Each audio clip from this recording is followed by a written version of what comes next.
Welcome to a brand new season of Industry Leaders. You'll meet people with real passion who through dedication and hard work became our industry leaders. They'll share their inspirational stories of resilience and hope as they advance their chosen industry.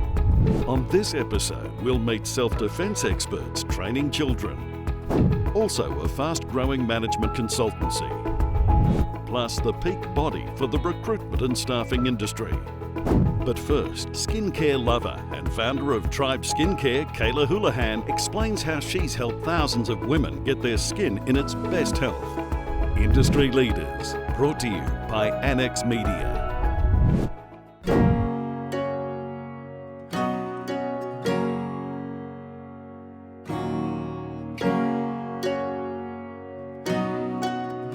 We're very much about creating a true solution for sensitive skin. That means people with eczema-prone skin, rosacea-prone skin, all of these people who previously couldn't use skincare will now be able to find something that they use.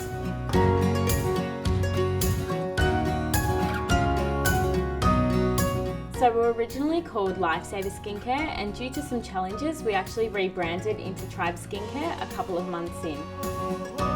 We had basically a 48-hour turnaround to get the whole rebranding done, and I had to think of a name. So I was at every friend and family member and trying to brainstorm with them, asking them if they could come up with anything. And then the second that Tribe came out of my mouth, I knew that it was the right name for the brand. It's a really inclusive word, and when people start using the skincare, it's kind of like they join the tribe, so I like that it's including everyone. Previous to having Tribe Skincare, I had a skin clinic with my sister called Skin Solutions, and we noticed a really big gap in the market, that there was no skincare out there for sensitive skin. So I thought I'll be the one to set out and make it happen, and that was 12 months ago, and 4 months ago we sold the salon and went full-time with Tribe Skincare. So 60% of Australian women identify with having sensitive skin, but 60% of the market is not represented by sensitive skin. Skincare now is very much about doctor formulated active ingredients, which is great, but a lot of people are finding it sensitizing their skin because it's too strong. So I set out to create a really gentle skincare range with anti-inflammatories that can be used by people that may not necessarily be able to use other skincare. So being a small business owner, my role started at Tribe Skincare of being absolutely everything. I had to be all over every single aspect of the business, but now that the team has grown and the brand's grown, we've delegated tasks. So I'm now the marketing manager, and my job every day is to work with influencers to get the brand out there so that every Australian woman knows that we have skincare for sensitive skin.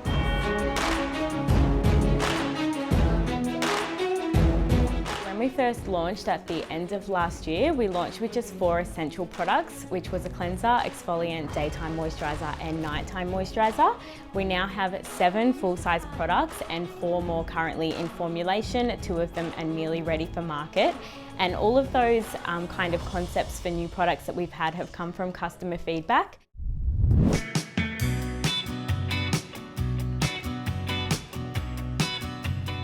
So definitely the biggest challenge working from home is that we're having constant issues with space. So we have to be really efficient the way we're using it. We've got a huge storage shed out the back that is absolutely full with stock and storage of everything. And then both of the spare rooms have been completely taken over. So I guess that's kind of putting pressure on the systems that we can see at the start of 2019. We're definitely going to have to invest in a much bigger space.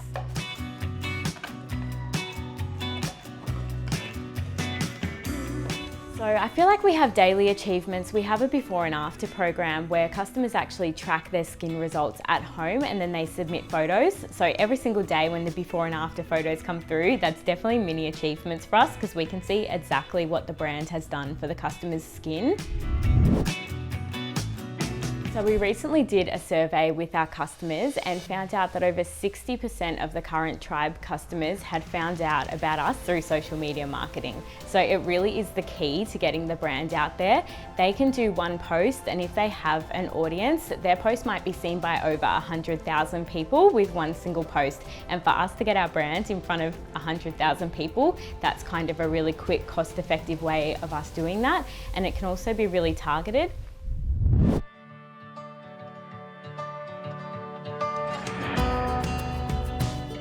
So I grew up down in Portland in Victoria, and I've really moved around a lot since then. I did teach over in London for a year, which was a really amazing experience. So in 2013, when I just moved back from London, I was looking for a job in Australia, and of course I was looking up teaching jobs because that was my background.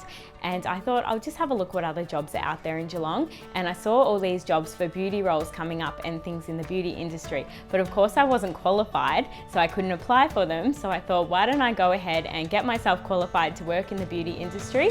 And so I went and did that, and I studied full-time for the year, and then the following year I went straight into the industry and haven't looked back ever since.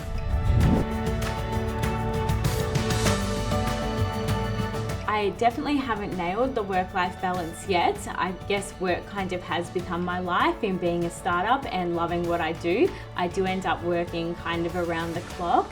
So I'm definitely trying to do a few more things, take some time out, take the dog for a walk, do the things that I enjoy doing so that I'm not working all of the time.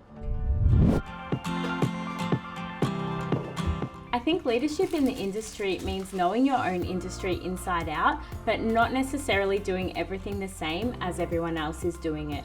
So while skincare was very much going down the path of actives, we went down the opposite path of having really gentle skincare for sensitive skin.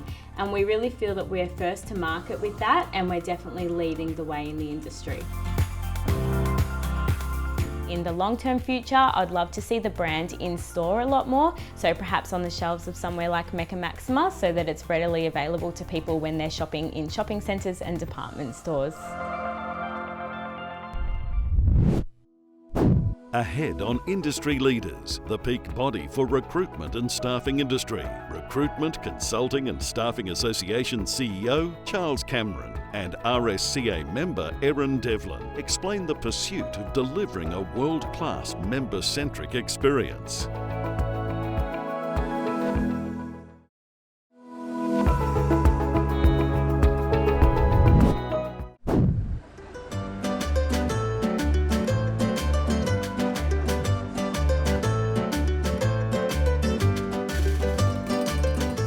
RCSA is the Recruitment Consulting and Staffing Association, and we're the peak industry and professional body representing recruitment and staffing professionals and organisations across both Australia and New Zealand.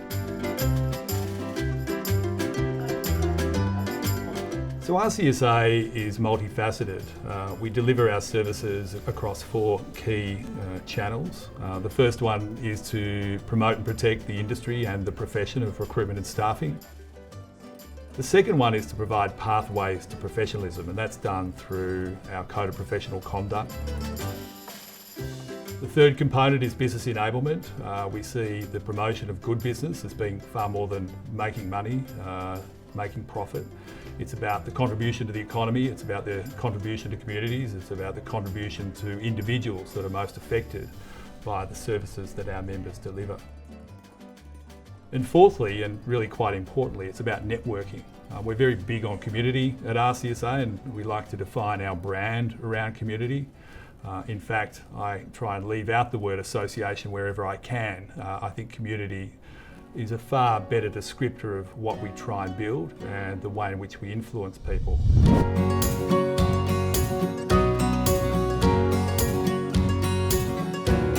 RCSA started 21 years ago.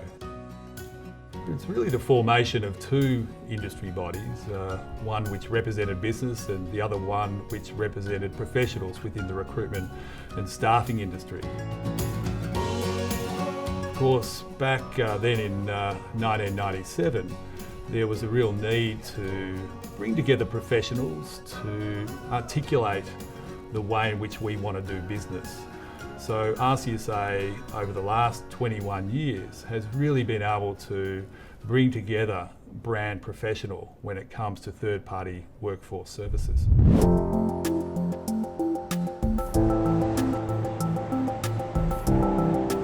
My relationship with the RCSA is such that I've been an individual member for close to 10 years, and also People to People, the business that I work for, is a corporate member of the RCSA.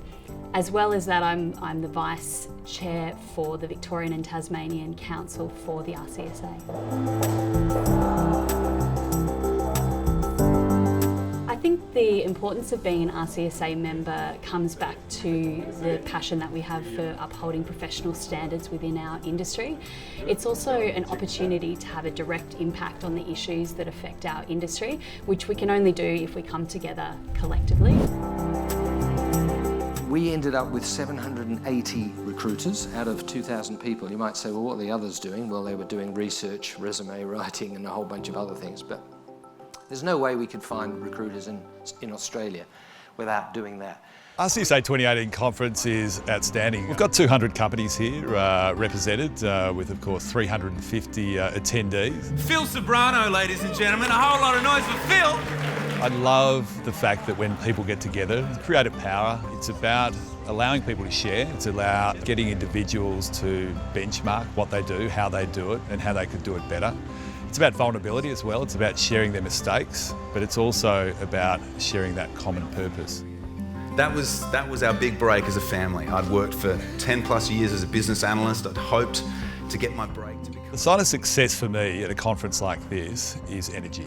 And it's energy that can be paid forward to the clients that our members work with, the candidates that they represent, the employees that they support day in, day out. And it's about new and fresh ideas.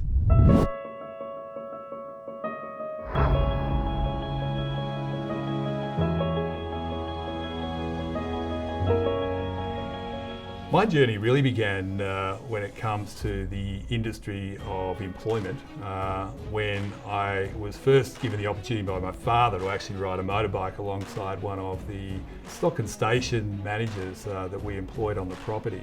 And it was really by sitting alongside him and a couple of others that I understood the power of work, the way in which the working opportunities gave them a belief in themselves, it gave them a sense of autonomy, it gave them pride.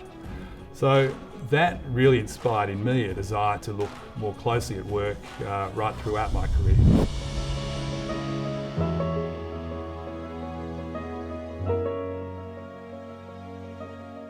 Last year I was lucky enough to be the recipient of the RCSA's Recruiter of the Year award, and I guess that award is significant because it not only recognises leadership and financial success, but it also recognises innovation, and that's something I'm very passionate about and something we are very focused on at People to People.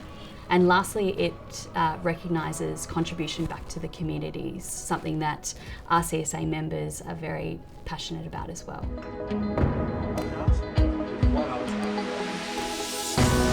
We are an industry for the people. We are an industry for candidates. We are an industry for communities.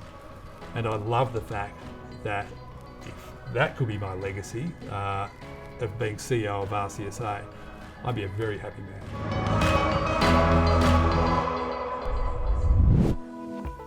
Still to come on Industry Leaders, Canberra's trusted strategic advisors and proven delivery partners. Project Assured's owner and creative director David O'Rourke explores the three main areas of expertise his company delivers services to in the public sector.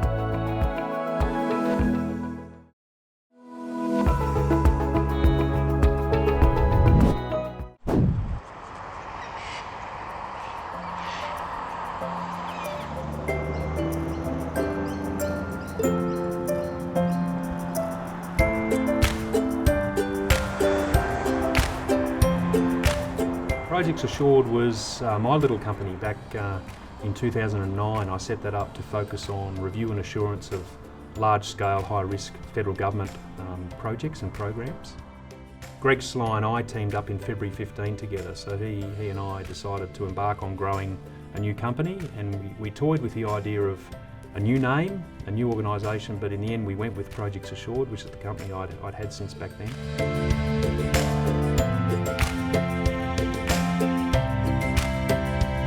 I'm responsible for three key areas. Firstly, sales and marketing, the strategy and overall management. Secondly, I'm responsible for people engagement. That's the individual and the individual needs at Project Assured. And thirdly, I'm responsible for the culture.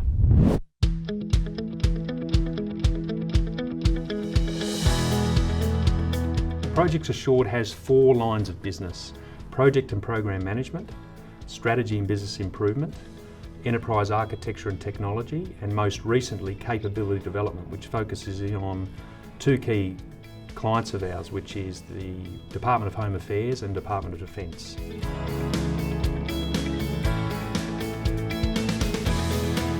Since we started this company, we wanted to ensure, no matter how much we grew, that we had an understanding of every individual. How do we go about doing that? Well, we have a framework. We want to make sure that every individual is being engaged in rewarding work, to be able to meet their goals outside of work, and they're getting recognised and rewarded for what they do.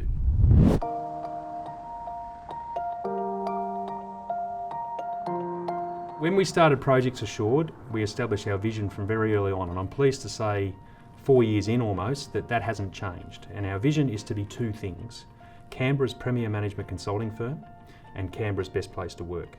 And how we achieve that on a day-to-day basis is through three key things that comprise our mission. The first thing is to support and nurture our staff. That's paramount to us. We've got to look after our people. The second thing is to win the best work we can, the highest quality, most intellectually stimulating work we can find. And thirdly is to make sure we deliver that work to the highest degree of quality.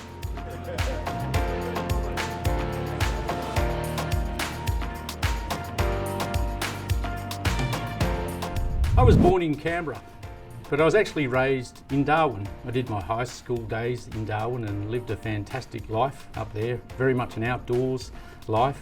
I then returned to Canberra and went to university here and have been here ever since. I've gone through a number of different cycles in careers that has had the opportunity to take me outside of Canberra, but I've learnt to love this place. I started out life as an army officer, so I had 11 years as an army engineer. I settled back in Canberra with a young family and decided to embark on a consulting career.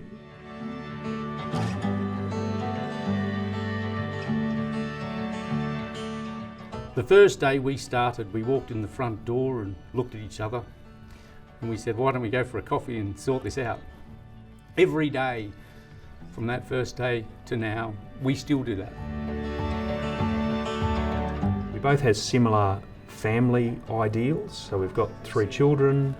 We respect that family time must come first, but equally we've got very supportive wives as well, and they understand the hard work has to be put in if you're going to grow a business.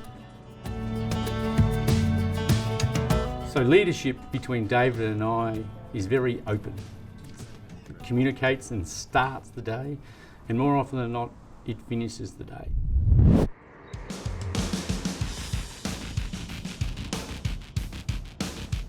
Yeah, Canberra's a fascinating market. I think many organisations, national organisations that might have started outside Canberra, view Canberra and the market here a bit mysteriously. I do think the sales process here in Canberra can be more lengthy, and it's definitely built on establishing and maintaining really good quality relationships with clients. If you are to do work in the federal government market, you need to be patient, but you need to know who you're working with and who you're dealing with.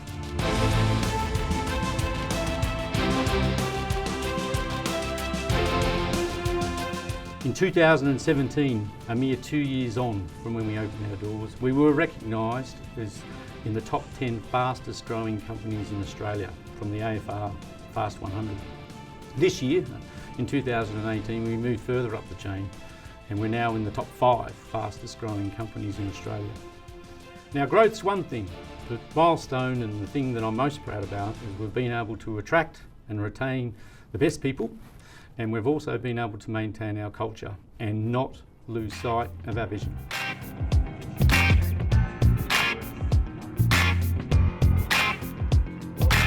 Our future plans are to keep growing. I think we can see a lot of room in the market for continued growth. We're still able to recruit really good quality people.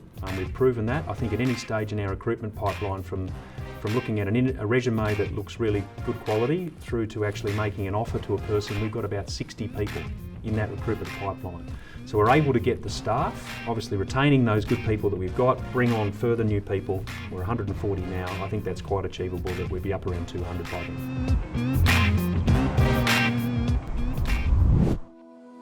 Stay tuned to Industry Leaders if your child's development is a priority.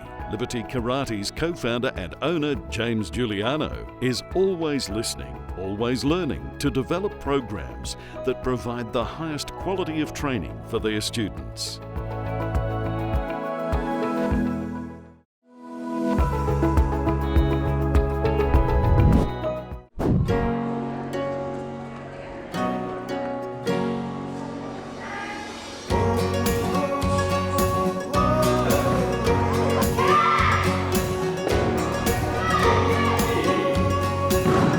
Liberty Karate started in 2012, just by a simple conversation.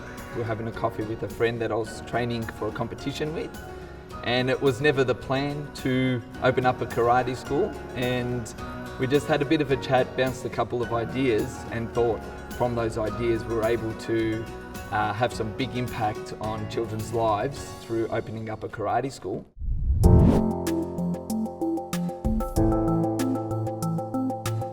The services that Liberty Karate provides is karate classes for young children, generally for the demographic from 5 to 9 years of age. In saying that, once they're there and they're really enjoying what they're doing, often they train all the way through to their late teens and early 20s.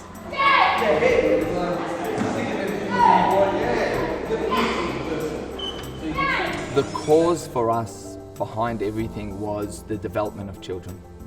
And sometimes the change in a program can be a little bit difficult, or no one really likes change at times, but we know if we're thinking about the child and what's best for the child, in the end, whether it's an easy or difficult decision, it's the right decision to be made.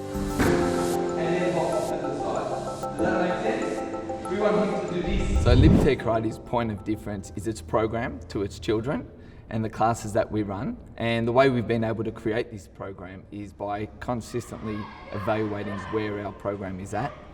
And by doing this, we're not scared to make mistakes and learn from them. And I think just the simple thing of that continuous progression has allowed us to provide a great program for children.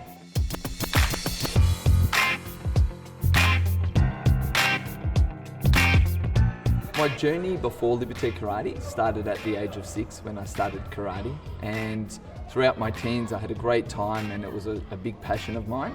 At 18 years of age I started to represent Australia at the World Karate Championships, and I was doing that for the next 10 to 12 years. At the age of 25 I decided to look into the future and see what I wanted to do after I had finished competing, and I knew that karate was always a big passion, and the question was, could it be done outside and after competing?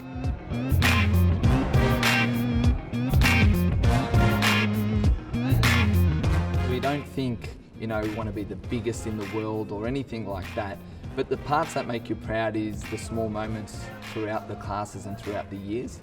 And just for an example, I get little Riley that comes in and he wasn't able to bounce on 2 feet, and he thought he was never going to be able to do it, and he stuck strong and went through our 4 principles, and by the end of it he was able to stand up in front of a big group of people, parents and students, and perform something that he was never able to achieve before.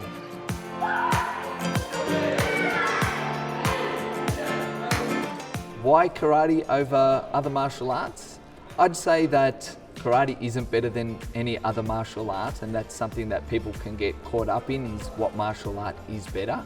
I think every martial art has its positives and has its negatives, including karate.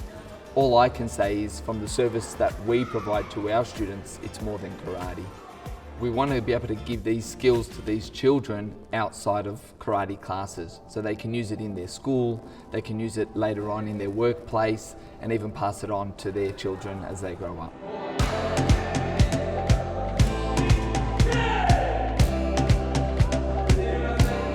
There's been some great people that have been instrumental in Liberty Karate's journey, and the first person I'd have to mention is my co-founder Renee Lack.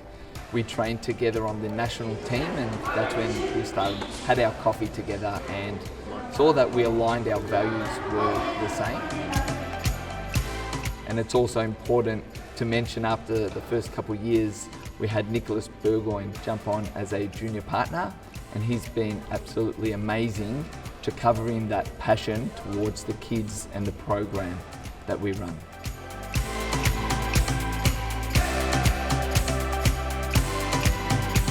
So as a child, I grew up with two other brothers. I was the youngest of, and one of the things that I grew up with, I always had done karate, and one of the messages that I actually passed through to my students was I was never the natural. I never won everything that I competed in. I was constantly the person coming second or third.